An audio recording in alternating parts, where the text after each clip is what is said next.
Okay, so let's jump right on in here. So we're going to go over a few things today, which is COVID, how to sell your home, how to get through this market. Let's be honest, it is there's a lot of information out there, and navigating what's correct and what's not is an extremely difficult process at the moment. So what I'm going to do is I'm going to show you a few things here. Um, Mainly, let's jump over to some stats. And I know it's not the most interesting to look at stats, but it's important to understand where the market is today. So the first question that would come up is uh, to a real estate agent or to a purchaser even, would you buy a home without ever having stepped foot in it? And I had a discussion with some guy yesterday who is looking to sell his condo, and he said there's no way he would ever buy a condo or any property without stepping foot in it. And I said, you know what? I understand, but it's happening. And some people are okay with that because let's be honest, home ownership's been tough over the last 5 to 10 years, regardless. There's maybe two pockets where you can get in for good pricing, but and that's just because it went down 2017 and now, and even 2008 around there was a little bit of an area to get in. But besides that, it's been a very difficult market for people to jump in on. So when I asked these agents, 16 said they have not, 12 said they have. This is only since COVID has started, excuse me, and two, me being one of them, has sold the property with only doing the one showing, meaning we've discussed with the client, the difficulties of COVID, and that if they're very interested in one, seeing having a showing before making that offer is not an obtuse request, but we're not going out there viewing 15 to 20 properties and trying to trying to compare values. So, and also an agent down there says she's done it before COVID-19, which is again not uncommon, but during COVID, it's the most important to understand. So there are people who are actually having this. They're going in and they're buying property sight unseen. So note that it might not be something for you, but there is a market out there for purchasers who are buying property without stepping foot in it. With that being said, it doesn't mean they just buy it and on closing they finally get to see it. It's not obtuse to have a clause or more so, sorry, a condition that will buy the property on condition that we have one showing of it. So everything's negotiated already, and then it just comes down to if you like it through the showing or if you don't. Okay, so that explains that. Let's go through, let's see where it is here. Okay, so this is from Urban Nation, which is probably the most accredited analyst of the real estate market. And our brokerage has an exclusive partnership with them.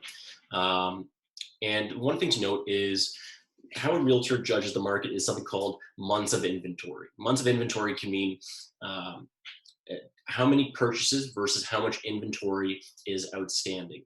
So you can see in 2020, this is April for the last 20 years, we're only at 3.5 months throughout the Toronto Real Estate Board. So what does 3.5 mean? Well, think of it this way. 0 to 3 is a seller's market, meaning that the inventory is not coming up as fast as people want to purchase, so prices should increase. 3 to 6 is a balanced market.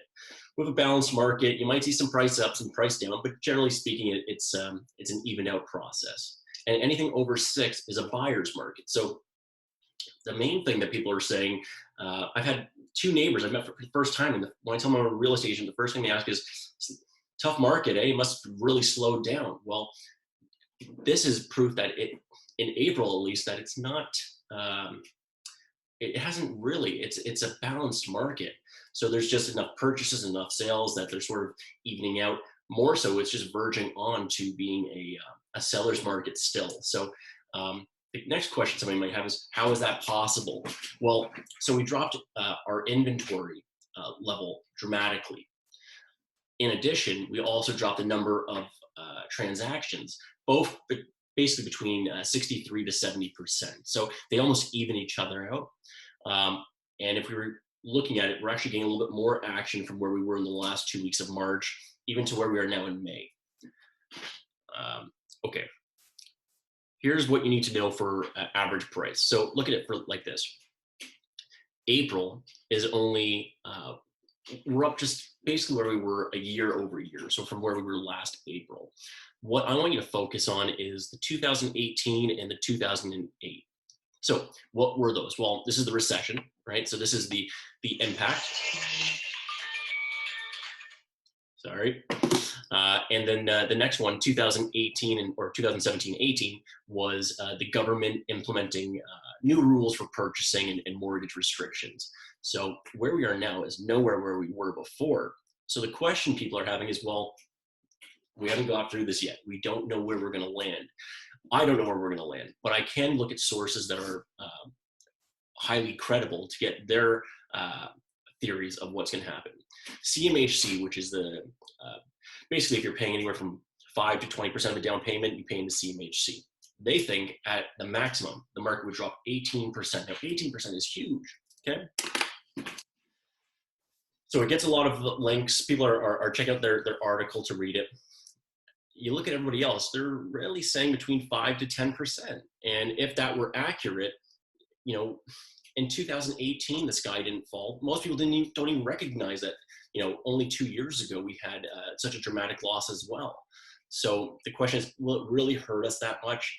If this is accurate, probably not. Now, this is the reason I don't theorize on how it will truly be affected is because job losses and global relations and all that is not what happened in 2018. So I understand there might be a difference, but when we look at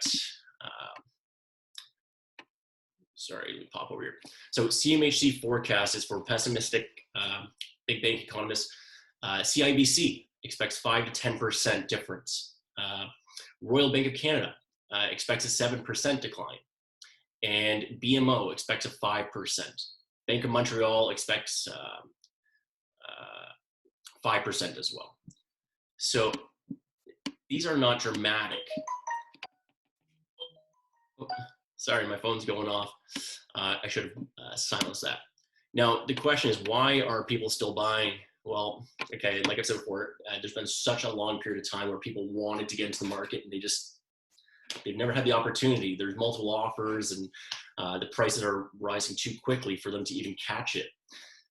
Here's why that perhaps it's not as affected, which is the number of layoffs by income. So the main thing to note here, this is $14 an hour, $14.60, $19 an hour. All of this is basically under $20 an hour. This is over 40, this is over 30. So we're probably looking at 75 to 80% are making less than $20 an hour, which would be low income earners. The ones over here, you know, the high paying jobs are not as affected. So perhaps that's part of the reason why people are still looking to purchase real estate. All right, let me jump in and show you a little bit about the markets that we're looking at today. All right, let's see if you can see that there.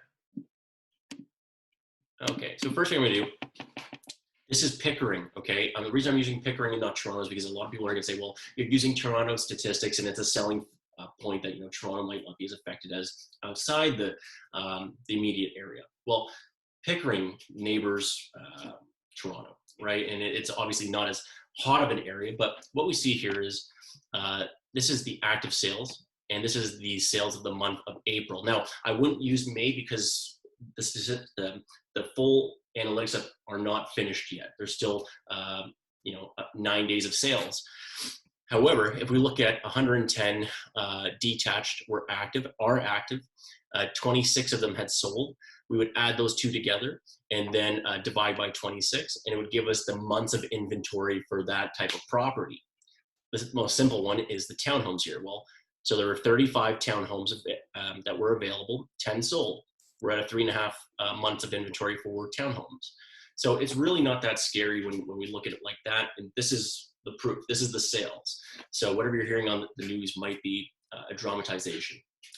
Okay, now that I've shown you a little bit that the market's not as scary as it could be, let's look at how are we selling properties today. And I'm going to show you one of my, I can actually see that the owner is in on this one. So Yeah, so this is one of our units that we sold at 105 the Queensway. And so what we start out with is uh, we try to deter showings going forward.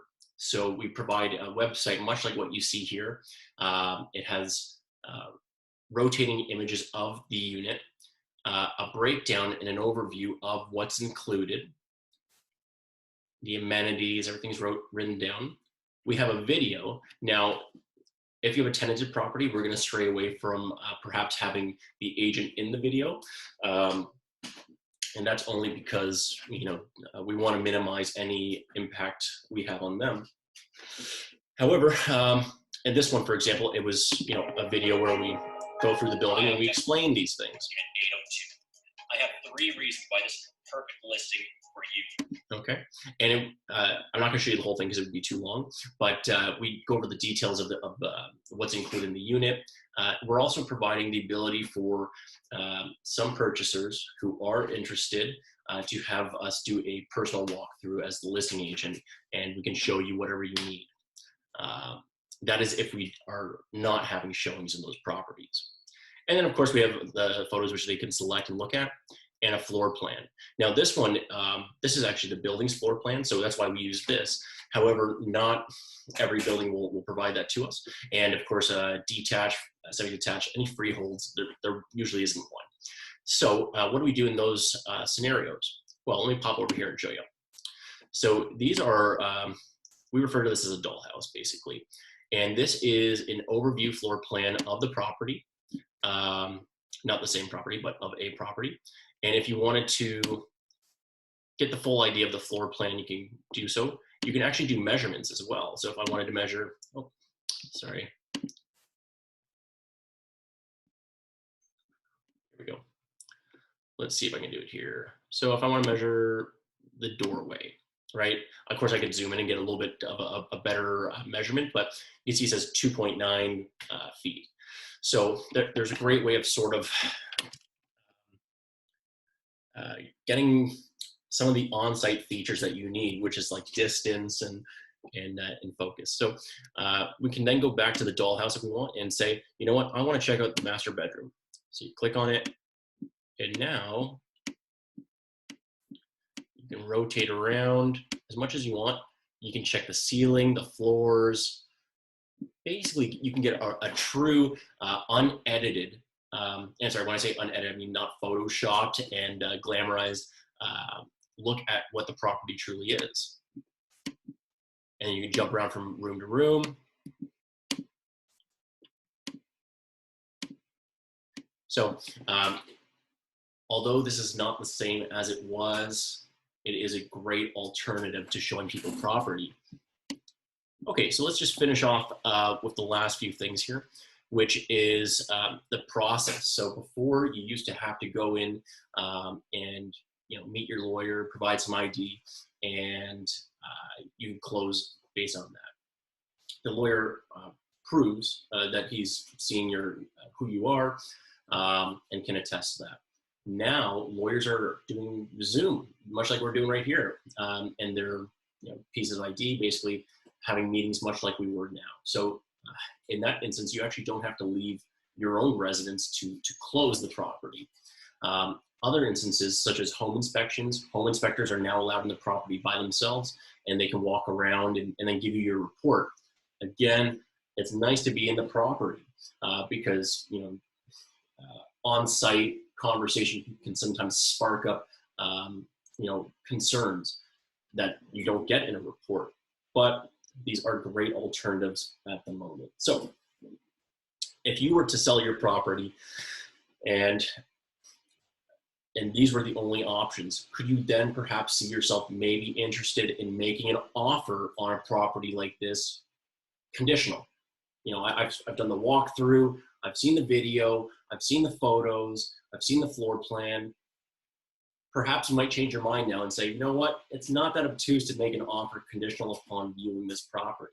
So what I'm going to do is leave it open to Q&A for just a moment or two. I know it's been 10 to 15 minutes, and I wanted to do this quick and get a lot of it out of the way for you, but I hope at least this shows that, one, the market's not as volatile or scary as you may think at the moment. And two, you can sell your property. You can buy your property. There are opportunities out there, of course, with this, but generally speaking, the process hasn't changed to a point where it's not possible to do these things and continue your lives on how you seem fit. So, okay, I will leave it open for a Q&A just for a moment and see if anybody has any questions.